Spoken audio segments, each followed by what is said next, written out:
The Tom Woods Show, episode 727. Prepare to set fire to the index card of allowable opinion. Your daily dose of liberty education starts here. The Tom Woods Show. Folks, if you're looking for more libertarian podcasts, check out the Jason Stapleton program, hosted by my friend Jason Stapleton. Monday through Friday, get a libertarian take on the news. Check it out at jasonstapleton.com. All right, one of the great rules of the universe is about to be complied with right here before your eyes. And that rule is, if you write a book called Ex-Neocon, you are going to wind up on the Tom Woods Show at one time or another. And that's, of course, what our guest has done, Scott McConnell. Scott moved in neoconservative circles for quite some time. He was editorial page editor of the New York Post and wrote widely for example, Commentary, National Review, and so on, but then became a founding editor of the American Conservative magazine, which was self-consciously founded as an anti-neoconservative publication. So I'm glad to have Scott on the show with us, linking to the book, of course, at tomwoods.com/727. Scott, welcome back to the show. Thank you. As soon as I found out you had a book called Ex-Neocon, I thought, well, look, this is a natural. This thing's a definite. So I was glad to get it.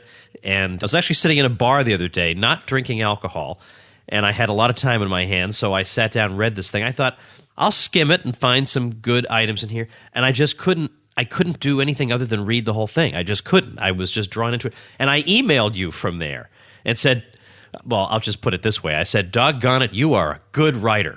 I mean, it really totally drew me in, because it is a collection of essays, but they cohere around a theme. And, of course, the theme is Ex-Neocon. I love the fact that there's no subtitle. It's just totally in your face. Ex-Neocon, period. Even though the publishing world is enamored of subtitles, you don't even give them one. All right, so you have a title like that, you're going to have to answer this question. How did you become an ex-neocon? In fact, let's start with, how'd you become a neocon to start with? Yeah, that's the thing, because when I was a young person in the late 60s, early 70s, I was kind of a Gene McCarthy, Bobby Kennedy, McGovern, anti-war Democrat, and my parents were left of center. And then I became anti-communist in the mid-70s. I had actually spent a year in Vietnam, but I became, by the mid-70s, increasingly anti-communist. And I began reading Commentary and, the odd, op-ed piece in the Times by Midge Decter, and it very much spoke to me. And I also had professors at Columbia who were sort of the anti-communist social democrat generation, Europeans, and they were the most impressive intellectuals I had come across, right? And impressive men. So, I worked for Carter, but by 1980 I voted for Reagan and began writing for Commentary in the early 80s when I was working on my dissertation. And it was a thrill to get published there. I liked their foreign policy views, and their views on domestic politics appealed to me too. I mean, they seemed to me suitably right-wing without being kind of quirky or eccentric, like tough-minded, but not, George Wallaceite or something like that. And and I was a New Yorker, and probably the Jewish cultural aspect of the neocons was, kind of more appealing to me than my, own group of sort of desiccated wasps. So, for those reasons. And so for most of my young manhood, I got a job eventually at the New York Post. I worked for a while for Irving Kristol's National Interest. And, I identified completely with them. So how did I become X? Well, actually, before you go on, it's occurring to me that I've had a lot of people start listening to the show only recently, and I don't want to assume everybody knows what the term neocon means. We all use it, and we assume everybody knows what it means, but how would you define it? Well, it's an intellectual group of people who used to be ex-Democrats, and sometimes before that, generations ago, they were on the further left. Mostly urbanites, I would say, half or more Jewish in their inception, who left the Democratic Party kind of out of the feeling the Democrats had gone left out of the 60s, and they migrated to the Republican Party and to the conservative movement. And they became increasingly influential within the conservative movement, and then bit by bit they began pushing people out or marginalizing other people in the conservative movement, so that they are now, pretty much hold hegemonic positions in the major think tanks and magazines and stuff of the Republican Party. But this was a long and slow process. But it wasn't like William Kristol, who's the editor of an important magazine, the Weekly Standard, is the son of Irving Kristol, and John Podhoretz is the editor of Commentaries of Summit. Norman Podhoretz, and Irving and Norman Podhoretz used to be, Kristol's been a Republican for a long time, but they used to be Democrats, and then they became Republicans and conservatives, and then they became the major tastemakers of conservatism. Well, I get the sense from your book that you hold Norman, even now, in higher regard than you do John. Well, sure. Everybody does. Norman is... And Irving versus Bill, likewise. Yes. They're kind of really top-level intellectual battlers. They're from, modest backgrounds. They're smart. They're energetic. They never got bored with their work. And, it's classical to tell that, sons of successful people are, seldom... that usually are not rise to the level of their fathers. And, John Podhoretz, Bill Kristol is a kind of talented, smart political entrepreneur. John Podhoretz would be, have a very average career were he not Norman's son, don't you think? Yeah, I don't think there's any question about either of these things. And especially, my gosh, that track record that Bill Kristol has on being so overwhelming. It's not an urban legend that he's just overwhelmingly, consistently wrong about really important things. And I do want to get to the chapter in your book about the Weekly Standards War. That really was a chilling essay to me. But so let's go back. So what gives you second thoughts? What is there in the neoconservative message, the specifically neoconservative one, that makes you think, I'm not so sure I belong among this group anymore? Well, there were two issues. Sometime in the 90s, I found that I was increasingly sympathetic to it's time for the United States to slow down immigration. Essays which began being published in National Review when it was edited by John O'Sullivan and stuff like that. And I learned a lot about immigration. And I thought, I'm not a nativist or a xenophobe, but, we could have a kind of a nice slowdown or pause and assimilate this big dose of new immigrants that has come over from the 70s and the 90s. And the neocons were really, really not amused. They were actively hostile to, they to a surprisingly degree, a shocking degree, they fought to marginalize people who thought that we should slow down immigration and, tried to get them fired from their jobs, literally, in many important cases, including O'Sullivan's. And it seems so odd to me because they were quick to, wield out, left-wing terms like, racist, bigot, xenophobe. And they were, also at the same time, passionate supporters of Israel. And it never occurred to anyone to say, well, you support exactly the kind of ethnic solidarity for Israel very passionately that you oppose for the United States. And, why is that? So that, you don't it would be kind of hostile to say that to people who are your friends and colleagues, so you don't say it. But, eventually, it comes out. And, of course, by 2000, I worked for Pat Buchanan's campaign. And Buchanan had been a kind of early opponent of the neocons, a premature anti-neoconservative. And that pretty much ended my association with neoconservatives. And then when after 9/11, it was clear to all Buchananites and a few other people that the neocons were going to try to use America's kind of anger and desire for revenge and need to strike back at somebody to pursue their own agenda, which was like taking out a lot of Middle Eastern states, which they did, and that's where the Iraq War came from. Or, one of the big reasons, big contributing factors to the Iraq War. Well, let's take Pat Buchanan for a minute, because Pat had been just by coincidence, had been in the neocons' corner on the subject of the Cold War.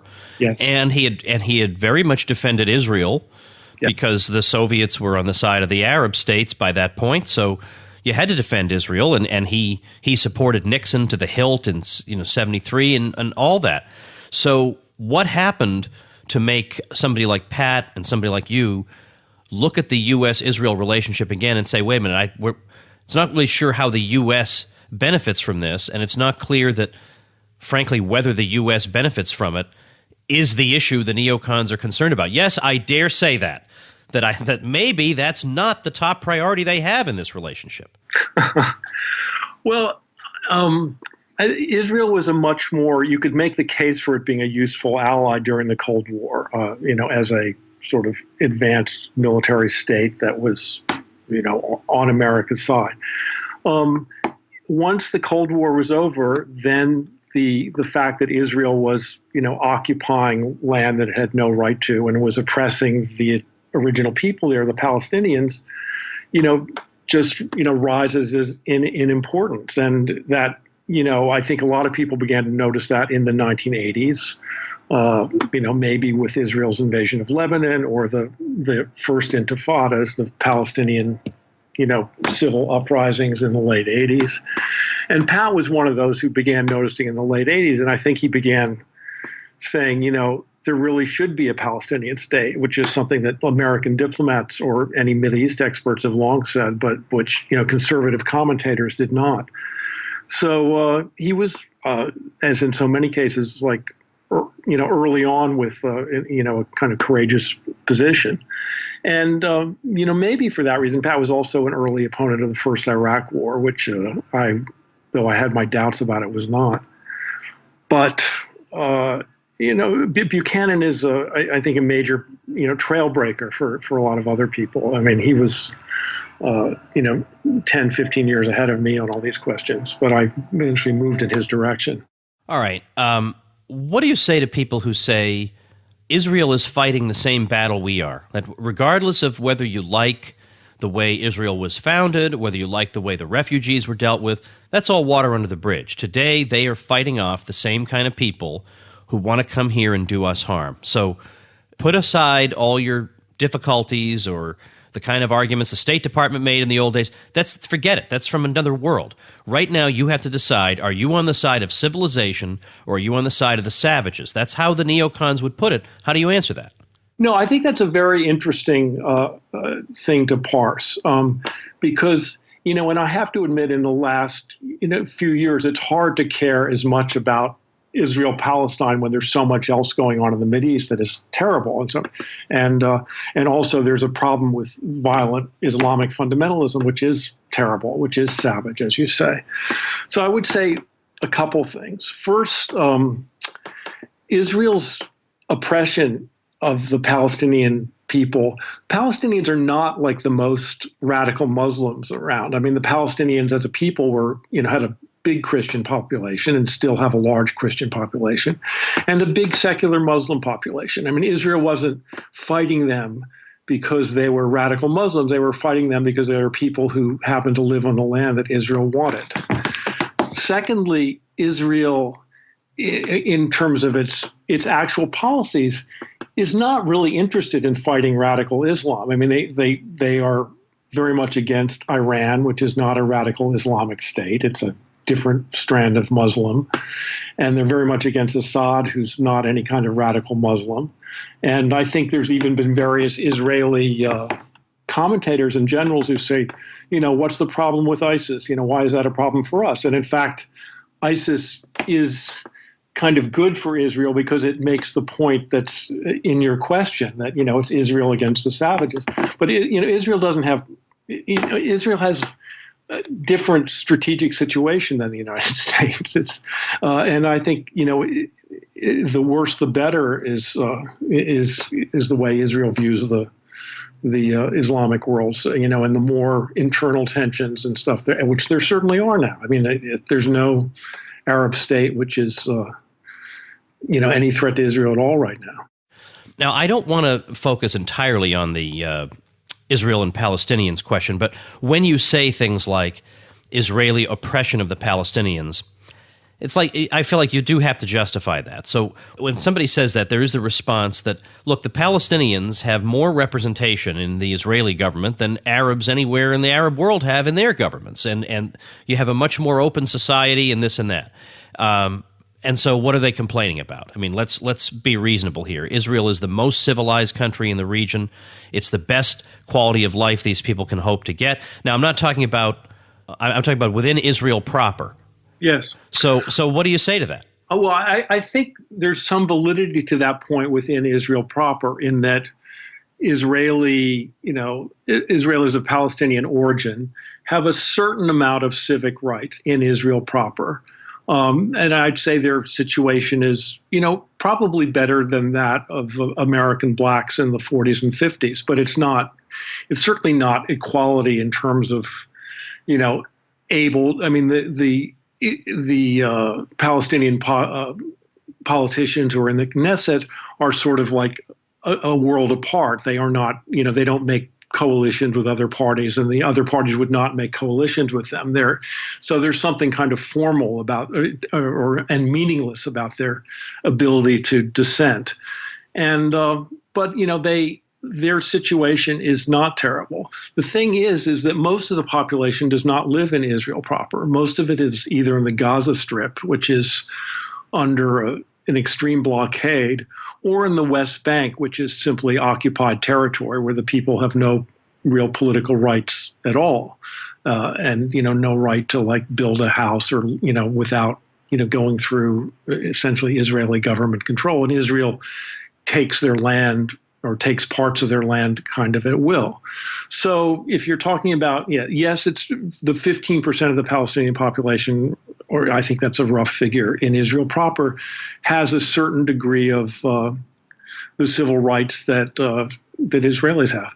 And that's a good thing. The radical position on the Israeli-Palestinian position, which I don't actually have, is that there should be one democratic state for all of Israel and Palestine, which I don't think this is a very viable shot, but it's that, all right, let's have Palestinians and Israelis in the West Bank and in Gaza all live in one state and all have same civil rights. But I don't think it's not likely to happen, but that is a possibility, I suppose. The one-state solution, it's called.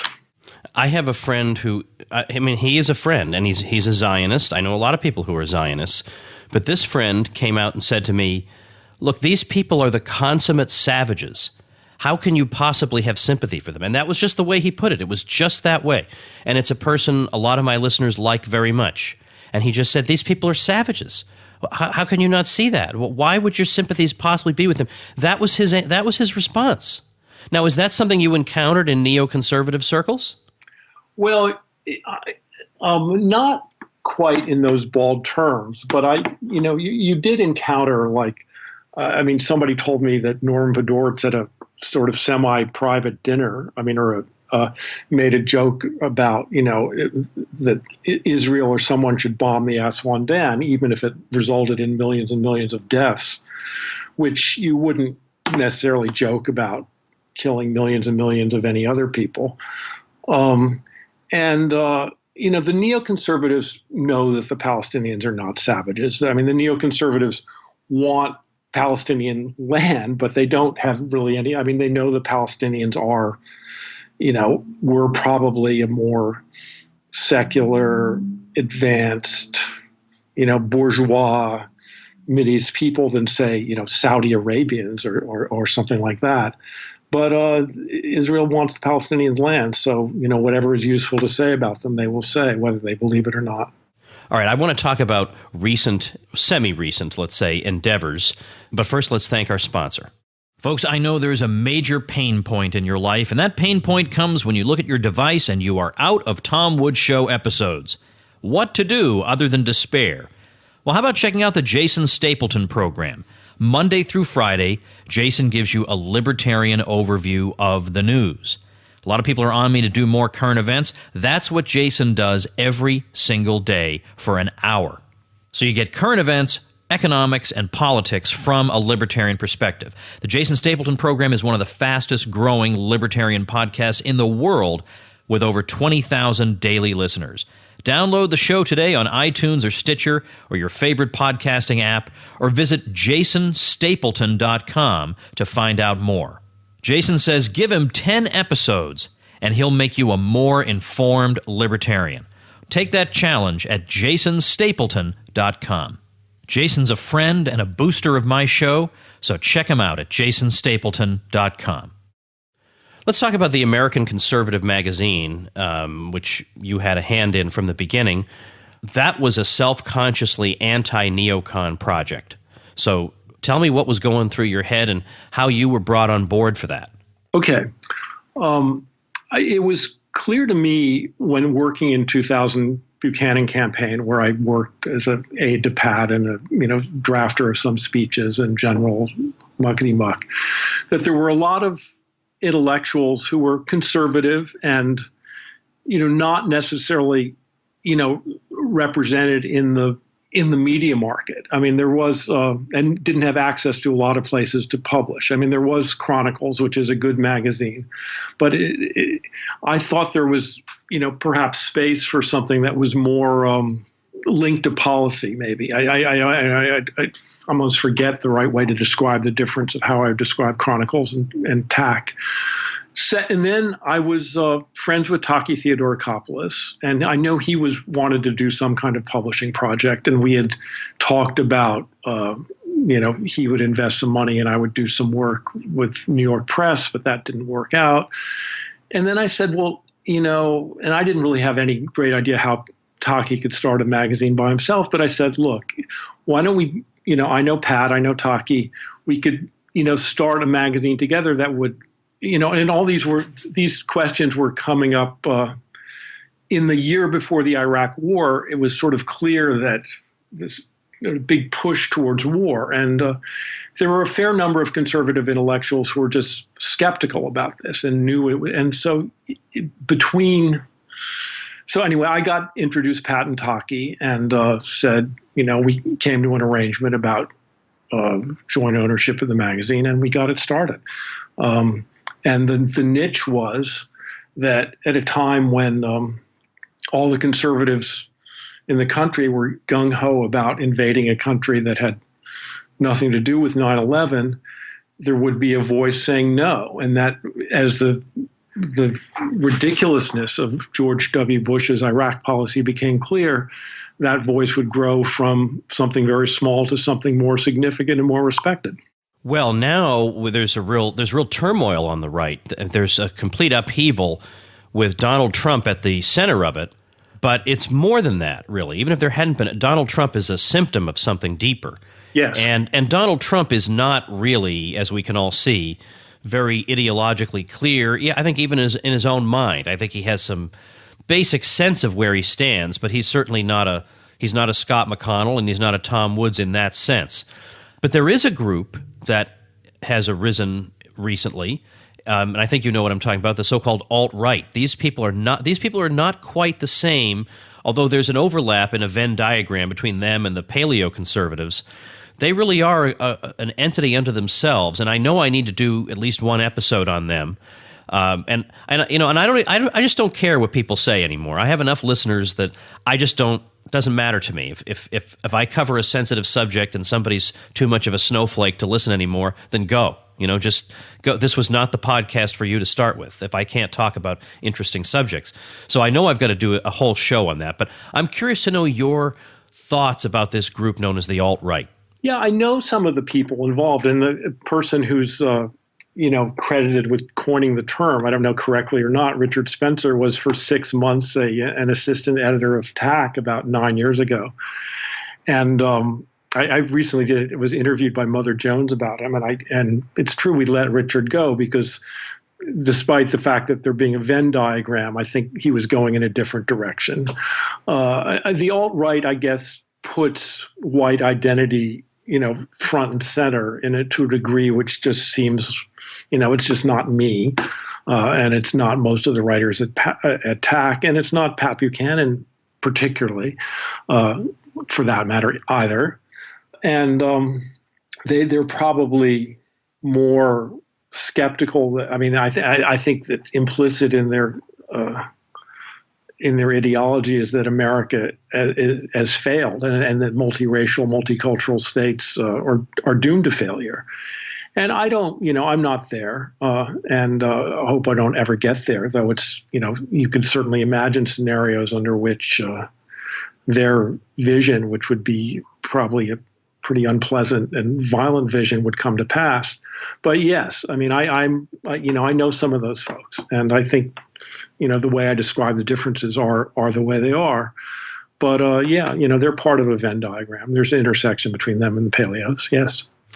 I guess what seems reasonable to me about them is that what they're fundamentally questioning is the neocon Straussian line that the United States is a propositional nation. They're questioning whether there really can be such a thing as a propositional nation. It sounds in principle like that should work, that everybody settles at a particular place and they all agree to adopt, they've all adopted the same philosophical views. Now, first of all, that's a huge assumption because that doesn't really seem to work that way, especially when your policy is to invite people from all over the place who have radically different views from you.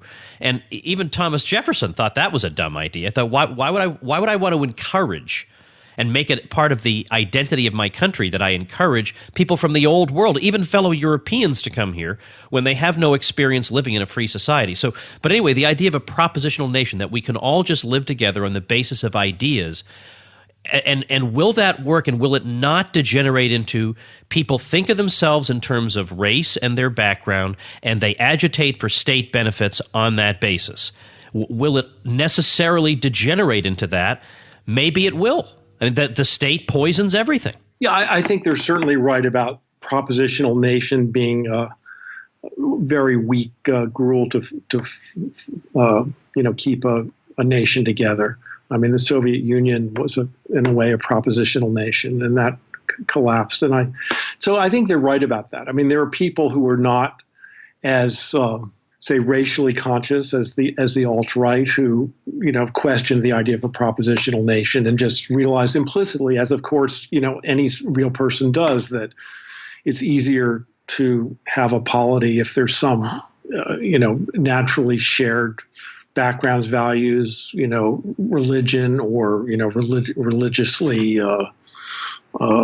generated values and assumptions about how to live. And sure, it's easier if people and that political science truism that I'd rather be you to be a minority in my country than me to be a minority in yours is probably universally true.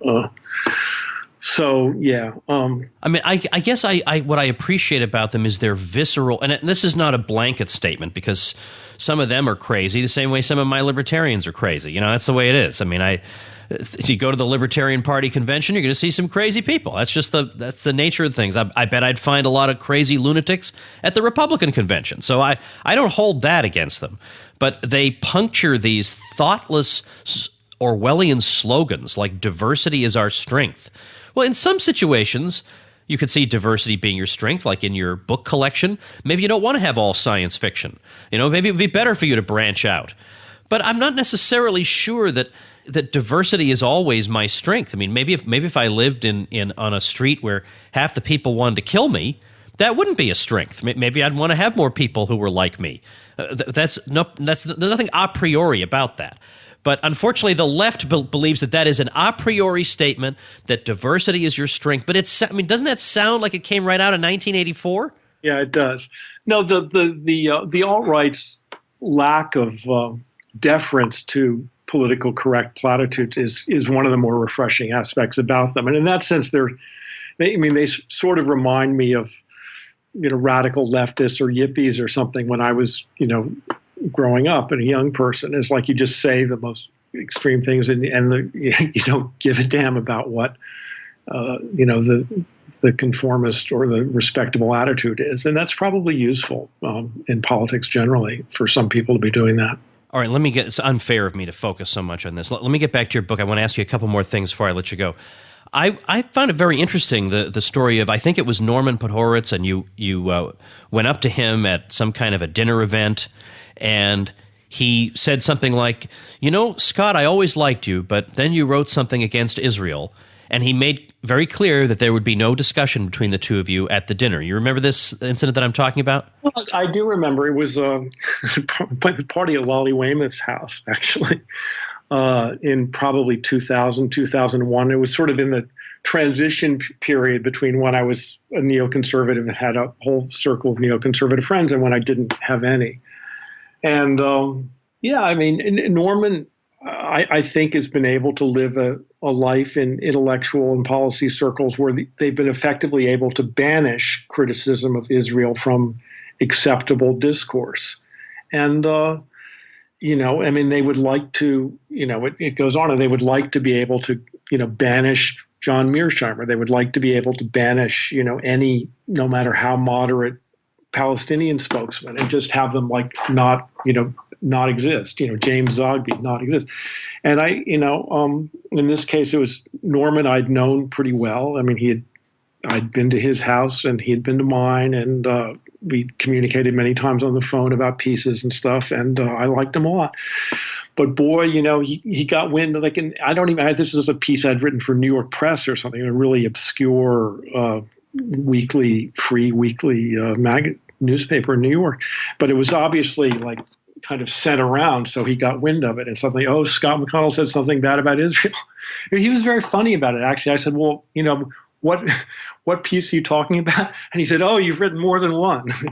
Immediately, which I probably had. But your pieces, though, and I really want to emphasize this. Early on in the book, you reproduce a letter you wrote to David Horowitz.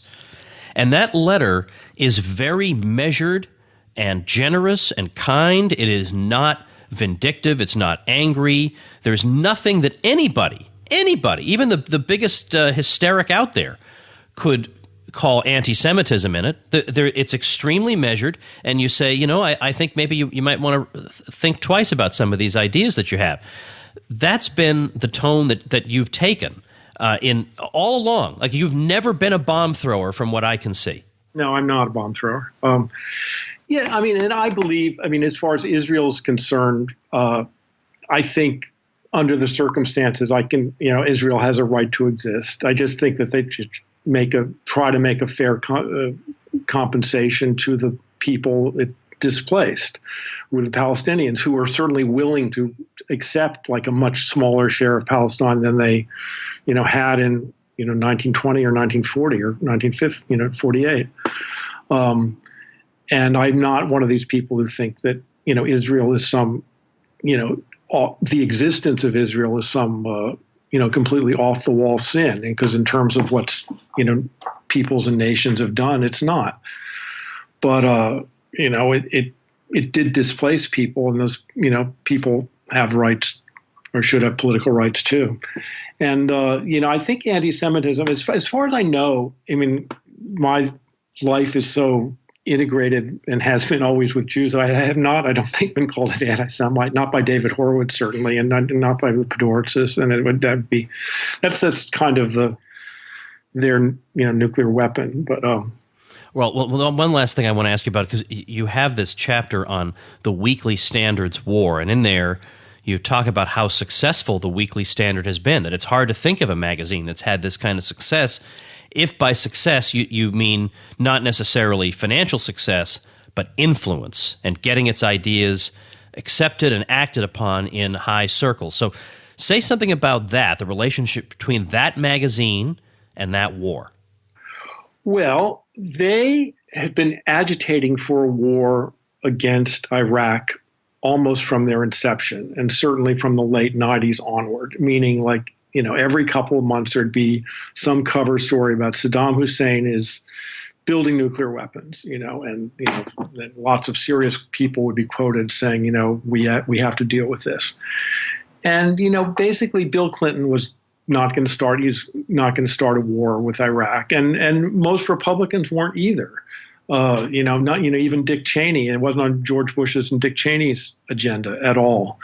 And then came 9/11, and suddenly, there was the Weekly Standard was the spearhead of this remarkable propaganda effort, which basically said that George W. Bush will be appeasing or surrendering in the war on terror if he doesn't attack Iraq, which, I mean, Iraq had nothing to do with 9/11, nothing to do with, radical Islam, didn't have nuclear weapons, any of that stuff.